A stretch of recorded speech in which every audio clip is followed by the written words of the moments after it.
Kajian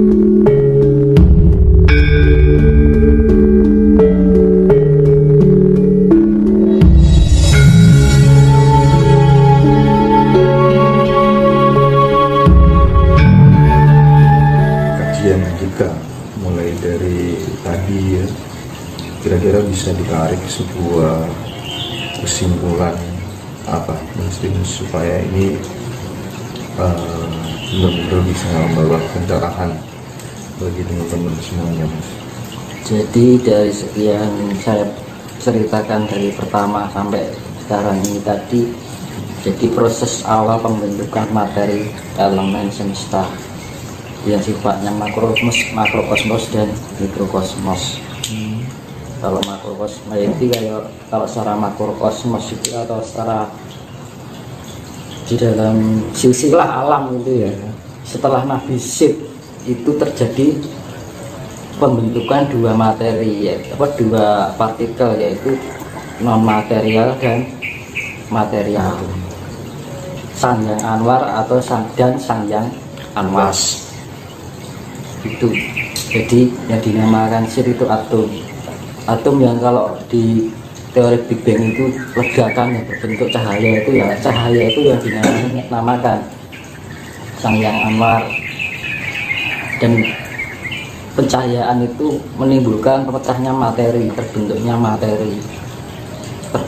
planet-planet, bintang, meteor, kan itu materi. Awalnya seperti itu. Tapi kalau secara mikrokosmos, yaitu tadi yang namanya cahaya itu adalah aura, jiwa, yang dinamakan jiwa.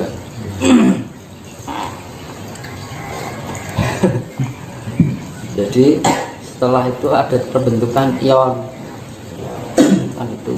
Setelah saya bentukan ion itu yang sifatnya non materi. Kalau yang secara materinya itu adalah darah, loh. Roh itu, Mas. Ya.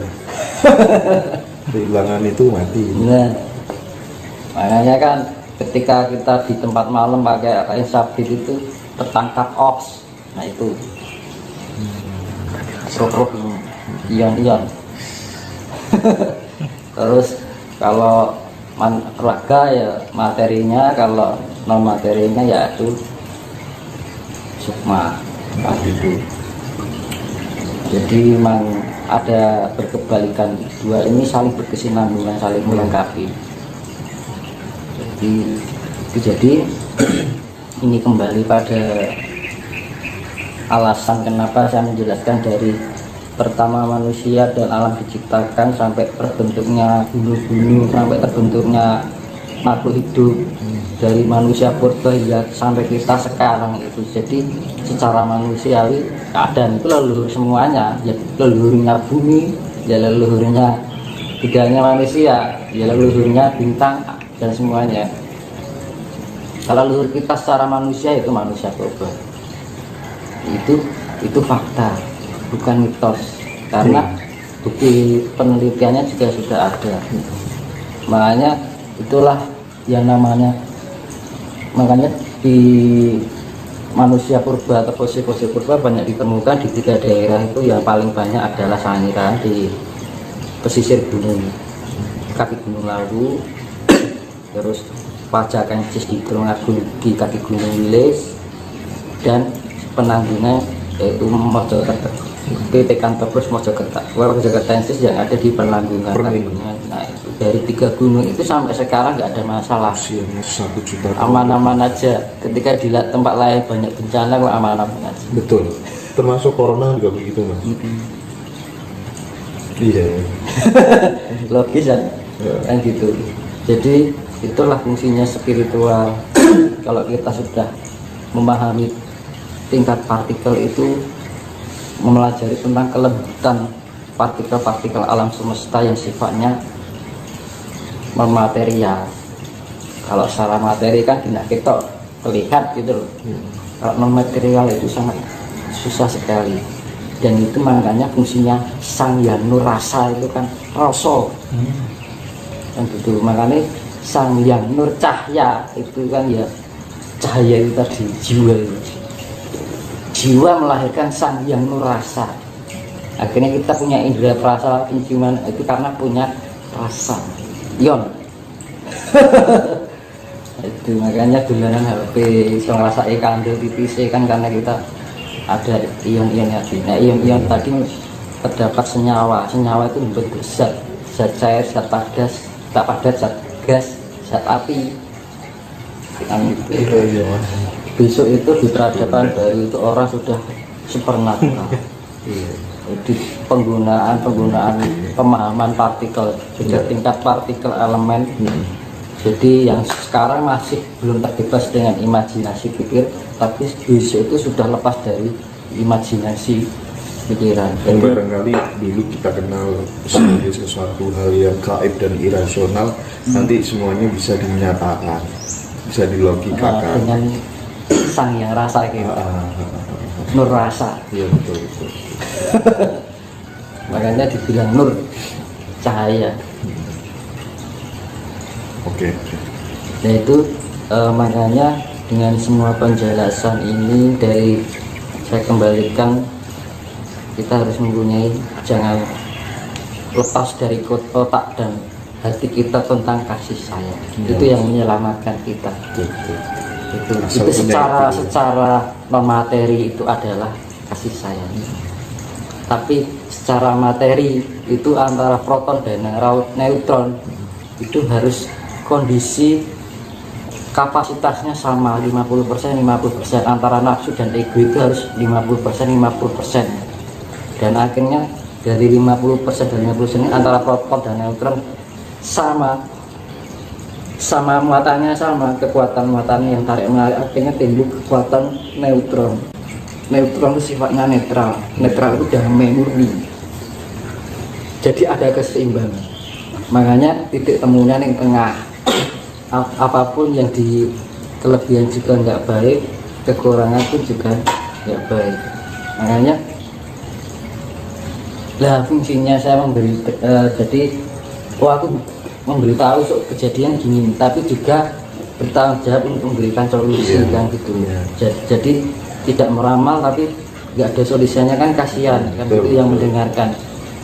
Jadi ibaratnya ya seperti yang saya bilang itu, di sana jalannya liku-liku banyak, jalan yang tanjakannya tinggi, nanti kalau ke sana harus satu aja. Nah, entah itu benar atau tidak, pakai persentase pasti aman. Aman. Gitu. Tapi kalau sudah dibilang itu nggak percaya, ternyata benar.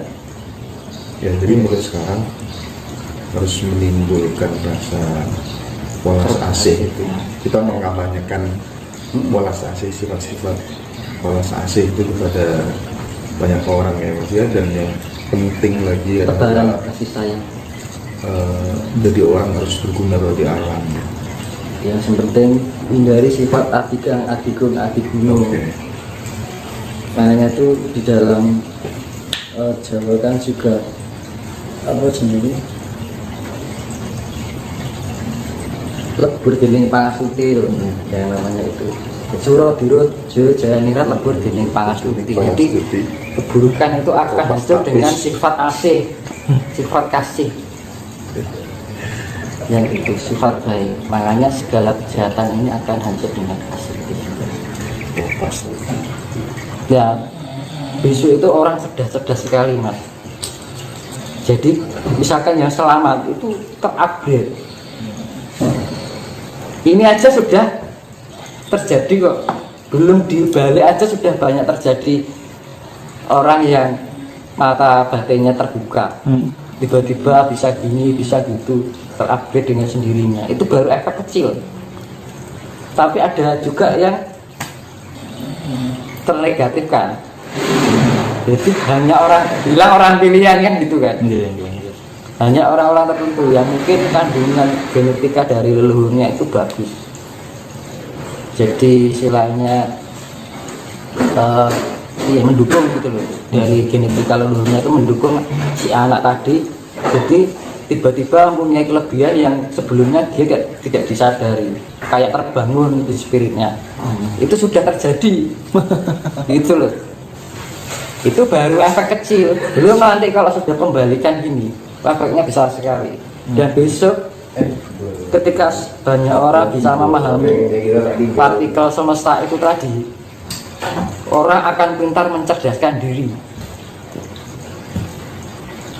mengerti caranya penyempurnaan diri, potensial yang ada dari setiap partikel dan cahaya dan aura cahaya tadi. Dengan mudah di zaman orang-orang dahulu itu dengan mudah dia ingin